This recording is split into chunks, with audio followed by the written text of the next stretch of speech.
નમસ્કાર મિત્રો, આજે આપણે ડૉક્ટર પ્રયત્કર કાનડિયા, ગુજરાત વિદ્યાપીઠ પ્રોફેસર, એમની પાસે આજે મુલાકાત કરવા માટે આવ્યા છીએ. એમના ઘરે જ આવ્યા છીએ. એમના વિડીયો હું અવારનવાર મિત્રો જોતો હોઉં છું. તો આ વખતે એમને એક વિડીયો બનાવ્યો હતો. તો એ વિડીયોની અંદર મેં એમની અલગ અલગ આ પ્રકારના પક્ષીઓ, જંતુઓ, જીવજંતુઓ, આ વસ્તુ મેં વિડીયોમાં જોઈ.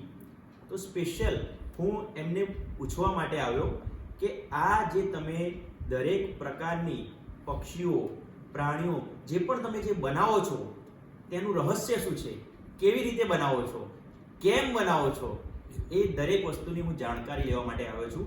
કારણ કે ખૂબ જ સરસ તમે જોઈ શકો છો કે આ પોપટ પેરેટ બનાવ્યો છે તો ખૂબ સુંદર દેખાઈ રહ્યો છે.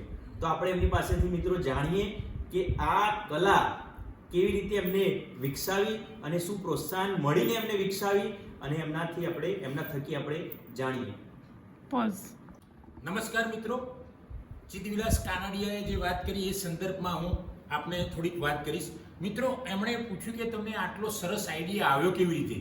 તો મિત્રો, હું વિદ્યાપીઠમાં પ્રોફેસર તરીકે મારી ફરજ બજાવું છું અને અમારે ત્યાં રેંટીઓ કાઢવાનું હોય, રોજ રેંટીઓ કાઢવાનું હોય. તો રેંટીઓ કાઢતા જે પેલી ડસ્ટ અથવા તો જેને વેસ્ટ કહીએ આપણે, ડસ્ટ તો નહીં પણ વેસ્ટ જે બચતું હતું, તાર કાઢતા હોય ને એમાંથી નીકળતા હોય એ બચતું હતું. પછી હું એને એક વીંટતો ગયો. એક દિવસ મને એમાંથી એવો આઈડિયા આવ્યો કે મેં કીધું ભગવાનની આમાંથી કોઈક મૂર્તિ બનાવીએ. તો મેં પહેલાં જ બુદ્ધ ભગવાનની બનાવી. બુદ્ધ ભગવાનની મૂર્તિ એટલી સરસ બની એટલે એક મિત્રએ કીધું કે આ મને ભેટ આપો. આમ તો જો કે મેં બનાવી હતી એટલે અપાય નહીં, પણ એ મિત્રને લાગ્યું કે બુદ્ધ ભગવાન સરસ આવે છે એટલે ભેટ આપી. પછી તો મને આઈડિયા વધતા જ ગયા. રોજ હું જે પેલું વેસ્ટ પડતો હતો એને વીંટતો ગયો અને જુદા જુદા આકારો. પછી બીજી વાર મને આવ્યું કે મોર એક સુંદર પંખી છે. આપણા જે જંગલમાં કહીએ, ઘરેલું કહીએ, ગામમાં કહીએ તો મોર આપણને ટેહું કરતા આપણે સાંભળીએ છીએ. એનો મીઠો મધુર અવાજ, એનો સુંદર દેખાવ, બધી જ એની ક્રિયાઓ પણ બહુ સુંદર હોય છે. એટલે મોર બનાવવાનો વિચાર આવ્યો અને હું દોરા, જે પેલા કાંટવામાંથી જે દોરા બધા વીંટતો ગયો અને એને આકાર આપ્યો. આકાર આપીને પછી પાછો 2-3 જણે જોયા તો ખુશ થઈ ગયા. મારા વિદ્યાર્થીઓ, બીજા બધા મિત્રો, સંબંધીઓ ખુશ થઈ ગયા. પછી મેં આને કલર કરી અને આ મોર બનાવ્યો છે. એટલે આ વિચાર તો મને બસ અંદરથી કુદરતી રીતે સ્ફૂર્ણા થાય છે ચિદવિલાસ. કેમ કે હું જ્યારે પણ આમાં પાછી 10 જ મિનિટ હું એ વેસ્ટ બધું ઘરે લાવું છું અને ઘરે 10 જ મિનિટ બેસવાનું અને 10 મિનિટમાં એ વીંટતા જવાનું. 10 થી 15 મિનિટ, મેક્સિમમ 15 મિનિટથી વધુ સમય નહીં આપવાનો. કારણ કે જ્યારે ફિજ્યુલ ટાઈમ હોય અથવા તો આરામથી ટીવી જોતા હોય ત્યારે હું વીંટતો જઉં ને આ આકારો બધા આપતો જઉં છું. એટલે આ તમે જે વાત કરી એના સંદર્ભમાં મેં વાત કરી આપને. આ એક વીંછી પણ તમે ખૂબ સરસ બનાવ્યો છે. તો આ વીંછી કેવી રીતે બનાવ્યો અને એનું કારણ શું, કે વીંછી બનાવવાનું કારણ શું? તમે જોઈ શકો છો મિત્રો કે સરસ મજાનો વીંછી પણ, આબેહૂબ એક વીંછી પણ બનાવેલો છે તેમને. તો આ વીંછી બનાવવાની પ્રેરણા તમને ક્યાંથી મળી?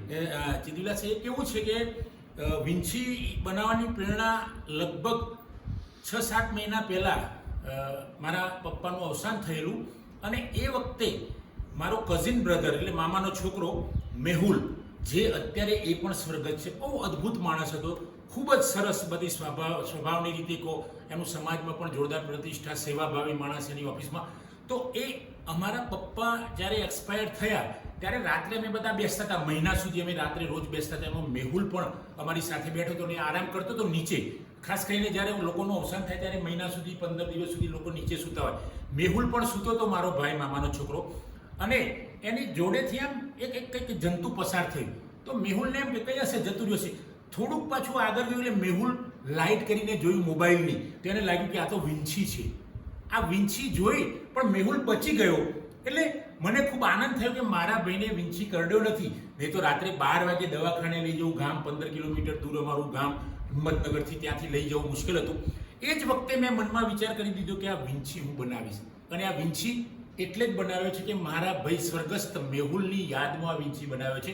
અને આ એ રીતે કલર કર્યો. કારણ કે એની, હું તો એવું માનું છું કે આ મારી કલા નહીં, આ મારી પૂજા છે. કેમ કે મેહુલને વીંછીએ બચાવ્યો હતો એટલે આજે હું એને પૂજા માનું છું. ભલે આ ઝેરીલો જીવ હોય અથવા તો કરડે તો 24 કલાક સુધી એનું ઝેર ઉતરતું નથી, પણ હકીકતમાં માણસમાં પણ ઝેર હોય છે. આ તો વીંછી તો આપણને દેખાય છે ઝેર, માણસમાં કેટલું ઝેર હોય છે આપણને ખબર છે.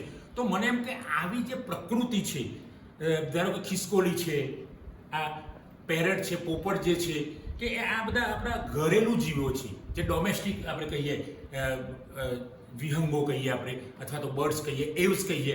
તો પછી મને આ ધીમે ધીમે બધી પ્રકૃતિને, ધારો કે ખિસકોલી પણ ઓછી થતી જોવા મળે છે આપણે, પેરટ પણ પહેલાંના કરતાં ગામડામાં તો બધી જગ્યાએ ઓછા થવા મળે છે, મોર પણ બધી જ જગ્યાએ નથી દેખાતા. એટલે મેં ચકલી બનાવી છે, ડાયનોસોર્સ બનાવ્યો છે, એ રીતે મેં નાગદેવ બનાવ્યો છે, ઘણા બધા આ રીતે તો લગભગ 50 આર્ટિકલ્સ મેં આવા જુદી જુદી રીતે બનાવ્યા છે, અને માત્ર મારા શોખથી અને બસ બધાને આનંદ મળે માટે. તમારા આજે તમે કહ્યું એ પ્રમાણે તમે ખૂબ સરસ વસ્તુઓ એમ પ્રાણીઓ બનાવ્યા છે, પક્ષીઓ બનાવ્યા છે, અને આ ખરેખર એક મિત્રો અદ્ભુત કલા છે. આ કલા દરેક પાસે હોતી નથી. એ ગુજરાત વિદ્યાપીઠમાં જે રૂમાંથી જે દોરી બનાવે છે ને રેટીઓ કાતે છે, તે રેટીઓ કાતીને એની જે દોરી છે એની અંદરથી અંદર કશું જ વસ્તુ નાખી નથી, એને જ ગોળ ગોળ વીંટીને આ બધા આકાર આપે છે. તો આ સામાન્ય કામ નથી.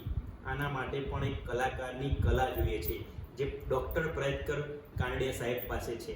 તો મિત્રો, આ વિડીયો તમને ગમ્યો હોય તો અવશ્ય એમના આ વિડીયોને લાઈક અને સબસ્ક્રાઇબ એમની ચેનલને અવશ્ય કરજો. ફરી મળીશું નવા વિડીયો સાથે. Tata, bye bye. Thank you દોસ્તો.